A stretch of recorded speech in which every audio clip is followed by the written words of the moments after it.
let's see what everybody else thinks.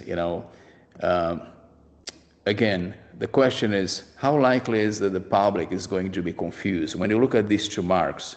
And just to help you out a little bit, when you look at similarity of the marks, you need to look at the appearance. How are they spelled, right? When you look at them, spelling, just looking at them, appearance, sound, when you pronounce them, when you read that phrase, how does it sound? How do they sound similar? And then the meaning, what do they mean? What's the meaning of this phrase? Because they have a particular meaning. Is the meaning the same? And then there is what we call overall commercial impression. When the public looks at them, what's first coming in their minds? What's the impression on their mind when they look at these marks? Here are just words, but sometimes we have logos, designs, so that commercial impression may be a little bit different. But here, meaning and commercial impression are very interconnected, interrelated, almost the same, you could argue. What does this mark mean when I look at it? How does it strike me as what's the meaning that it's imparting to my mind when I look at it?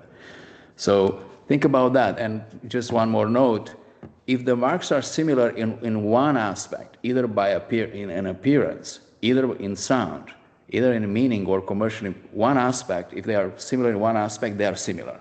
The law says they are similar. Okay. Regarding the confusion of the marks, I agree with you. I don't think that any customer of Taylor Swift would be confused in the sense that they're not going to purchase Taylor Swift concert tickets or music and mistake that for Miss Wade's production. Looks like she was on America's Got Talent all the way back in 2014. She registered her Confessions of a Showgirl back in around the 2015. She wrote a column titled Confessions of a Showgirl. It could appear to someone that there is some aspects of similarity between Life of a Showgirl and Confessions of a Showgirl. And I'm sure it could feel that she works to build this brand and a larger entity just comes and repackages it in a little bit different way and is able to kind of steal a lot of her work in a sense, or a lot of her creative aspects. And so I agree with you. I think that there's, going from Life of a Showgirl, Confessions of a Showgirl, a life versus a confession, if you analyze it purely on those two aspects, obviously very different.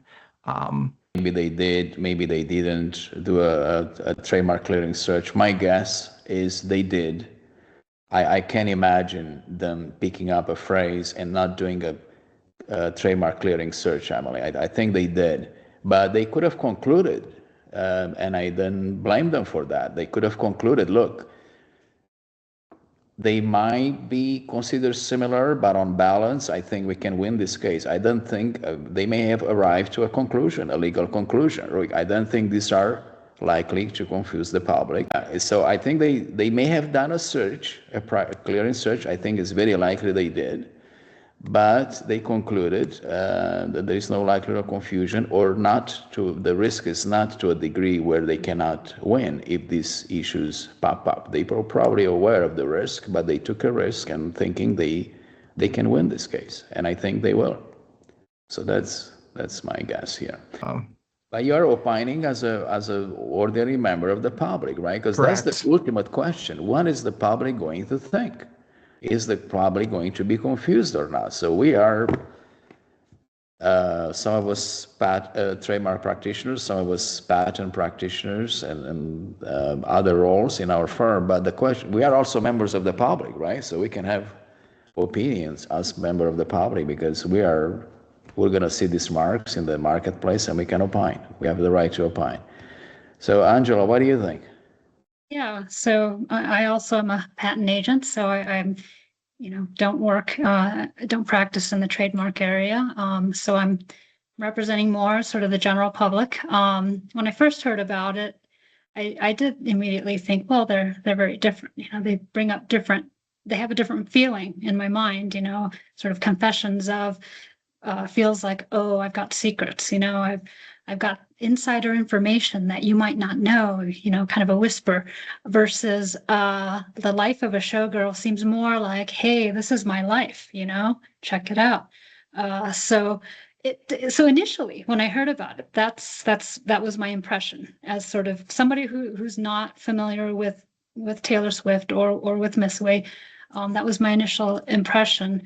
Looking at whether Miss Wade if her business was harmed in any way, that brought up some interesting thoughts. So, you would think, oh, someone who is sort of smaller would be thrilled, to get additional attention because someone bigger is, bringing attention. But I guess then immediately the thought is around, well, how could this be a negative for the person? And I think it was brought up in that lawsuit document that now people are no longer able to find her in searches and things. So the search engines are confusing the two. So maybe people aren't confusing them, but search engines are confusing the two. And goods and services could be related. Goods and services, just because you have your listed services or listed goods in different classes, or even goods and services, they definitely fall in different classes. In trademark law, the question is if the goods are related. And related goods and services means, generally speaking, this. Can the same company offer everything? These goods, these services, can they originate from the same source, from the same company? If the answer is yes, the goods and services are related, and under trademark law, they are related. It's a problem that will favor Ms. Wade, even though she's not selling those goods. If those goods could originate from the same source, from a company, a larger company that sells the goods and Ms. Wade services, she could argue these are all related, so this DuPont factor favors me. It's likely to cause consumer confusion. So that's how it works. And what about you, Francis? What do you think? Yeah, so as a patent agent who doesn't practice in the fields of trademarks or anything of the like, so essentially, kind of factoring to what Angela was saying as far as kind of either damaging or helping Miss Wade's kind of brand. One of the concepts that's brought up in the complaint is, I think, what they call reverse confusion, where someone new shows up that's significantly more popular than their senior, and they have something that's like close enough to the public potentially be confused with it. So when they release this new thing, they oh, here's the first occurrence of this phrase, and now they come back later with their the Miss Wade with her Confessions of a Showgirl, and people are like, oh, this must be like basically riffing off of what Taylor Swift had. And they go, wait, you didn't come first, but like she had this for like over a decade. So essentially, the popularity of the latter is essentially drowning out even the existence or prevalence of the other one prior. So that could be seen as like kind of damaging overall to the kind of brand there, because it might hurt her perceived originality if people aren't willing to put in the legwork to say, oh, which one of these came first? Don't care, because one of them was made by Taylor Swift. So like essentially that definitely seems like a factor that might contribute to like, again, being quite harmful to this brand that Miss Wade spent over a decade building. So yeah, and as far as like confusion between the two potential marks, as Angela mentioned, there's like word wise, they're not very similar. Life and confession, one of them has more of like a secretive connotation about it, whereas the other one's more of like a retelling, but still, they both factor into like the personal life experiences of an individual. So, like, while they're not like all in all exactly one to one, they refer to the personal experiences of a showgirl. It's essentially like, yeah, exactly. It's like not the fact that they're like one to one, but they seem to have some overlap on the Venn diagram, essentially. They're not exactly the same, but they do have enough similarity to at least be in the same kind of scope as far as like what they are. It's not talking about like the automobile of a showgirl. It's referring to life experiences. So like how would a term like memoirs of a showgirl, if it was like something else, how would that factor in? It might be closer to life than it would be to like confessions. But like there's a non-zero amount of overlap, in my opinion, that these terms are at least in the same realm at the very least. So yeah, while there's no denying Taylor Swift is probably going to champion the day by the end of it and be able to continue using her mark or start using her mark essentially, there's no denying that there's something there, even if it's not quite enough to actually allow Miss Wade to fully fight back 100% and actually like leave with her thing. Essentially, there's more than nothing, in my opinion, on Miss Wade's side here.